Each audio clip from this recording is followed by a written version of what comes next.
1984 ईस्वी में इंदिरा गांधी पर हमला हुआ। ये पूरे जलसे का खुलासा है।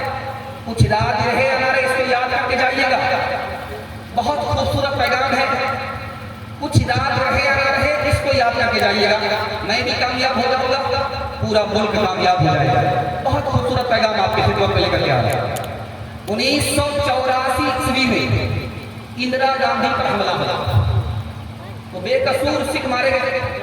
तो तमाम सिखों ने मिलकर के सुप्रीम कोर्ट में केस किया कि बेकसूर लोगों को जान की कीमत देनी पड़ेगी, हुकूमत को कीमत चुकानी पड़ेगी, एक जान की कीमत 10 लाख देनी पड़ेगी।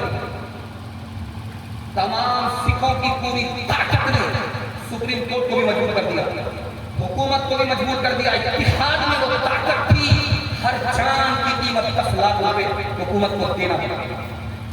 लेकिन मुसलमान जब फसाद में मारे गए तो मुसलमानों की जान की कीमत क्या मिली? 1 लाख रुपए। सिखों की जान की कीमत 10 लाख, मुसलमानों की जान की कीमत 1 लाख। क्यों?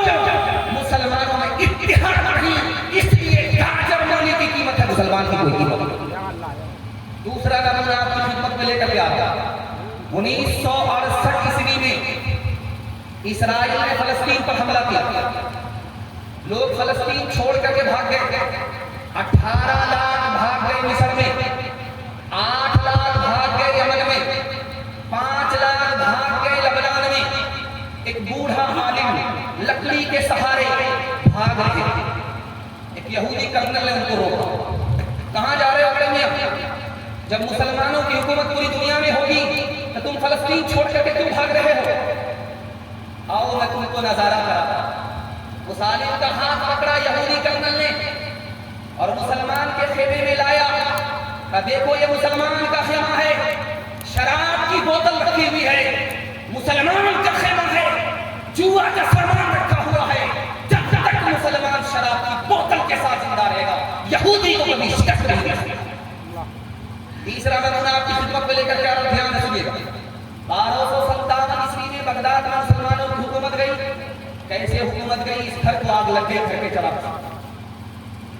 खलीफा जो था मुसलमानों का वो सुन्नी था और जो उसका वजीर था वो शिया था। शिया सुन्नी से बदला लेने के लिए हलाकू खान के वजीर को कहता है आओ दरवाजा खोलते हैं, इस खलीफा से बदला लो। हनफी का झगड़ा शाफई से हुआ, उसने कहा हलाकू खान से आओ दरवाजा खोलते हैं, शाफई को सजा दो। जब तलवार चली न शिया बचा, न सुन्नी बचा, न हनफी बचा, न शाफई बचा। 3 मिसाल है, पैगाम खत्म कर रहा है। सुनने के लिए मुकम्मल तैयार है तो हाथ उठाइए। घर का झगड़ा अदालत में जाएगा, हाथ उठाइए इंशाअल्लाह। एक सरदार कौन है हिंदुस्तान में? पगड़ी वाले। और जानते हैं मुसलमानों से ज्यादा इज्जत उनकी अपनी हुकूमत भी है, शान के साथ जीते। क्यों? 2 खूबी है। मैं चैलेंज करता हूं आपको, बाका से लेकर के पंजाब तक किसी भी सिख को भीख मांगता हुआ दिखा देगा, किसी सरदार को भीख मांगता हुआ दिखा देगा। यहां से लेकर के बाका से लेकर के पंजाब तक का चैलेंज है, एक आदमी को आप नहीं दिखा सकता। लेकिन मुसलमानों में भीख का रिकॉर्ड, बाप नेशनल फकीर, दादा इंटरनेशनल फकीर होकर के भी शाह का खिताब हासिल किए हुआ है। दूसरी बात सुनिए, सिखों में एक चीज है, सब कुछ छूट जाएगी लेकिन ये दाढ़ी नहीं छूटेगी, ये पगड़ी नहीं छूटेगी। और मुसलमानों के सबसे ज्यादा खुजली किससे है? दाढ़ी से। सबसे ज्यादा खुजली पगड़ी से। दाढ़ी नहीं रखते हैं, खुजली होती है, ऐसा लगता है महीने से बैगन खा रहे हैं। उनको खुजली नहीं होती, इनको खुजली होती है। जिस कौम ने 3 धर्म को दांत से पकड़ा, अल्लाह ने उसको इज्जत की चोटी पर पहुंचा दिया। जिसने धर्म को लात मारा, अल्लाह ने उसको ठोठों में जीना मुकद्दर कर दिया। इसीलिए बगल में बाका के बाद झारखंड शुरू हो जाता है। झारखंड में किसकी सरकार है आपको पता है? आदिवासी की सरकार। और आदिवासी मुसलमान के मुकाबले में कैसे हैं? जैसे आटे में बाल। जानते हैं आदिवासी की सरकार बन गई, मुसलमानों की सरकार नहीं है। ये राज अभी कभी आपने देखा? 2 खूबी है संथाल के अंदर, मुसलमान के अंदर नहीं है। मुसलमान ढोल बजाएगा, मुहर्रम में दारू पी करके बजाएगा, जोश में बजाएगा, दोनों तरफ से उसी साल का। लेकिन संथाल के पास ढोल नहीं होता, डिग्गी होती है, डिग्गी छोटी सी। और वो डिग्गी कब बजती है?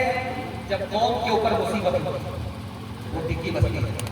जहां जहां तक आदिवासी हैं, उनके कान में जो आवाज पहुंचेगी, लाठी और तलवार लेकर अपनी कौम की हिफाजत में खड़े हो जाते, इसलिए उन्होंने सरकार का।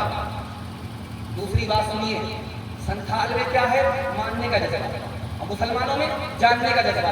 इमारत को भी जानते हैं, जमीयत को भी जानते हैं, आपसे ज्यादा जानते हैं, मुस्लिम पर्सन अल्लाह को आपसे ज्यादा जानते हैं, लेकिन मानेंगे किसी को।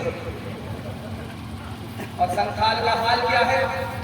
उसका मर्डर जो बोल देगा, उसका सरदार जो बोल देगा, गर्दन कट जाएगी, बात नहीं कर सकती।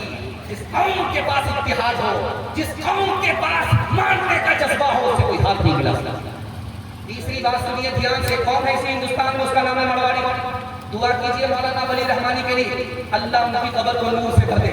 उन्होंने किताब लिखी अदलिया और समाज, और लिखा कि मरवाड़ी को सबसे ज्यादा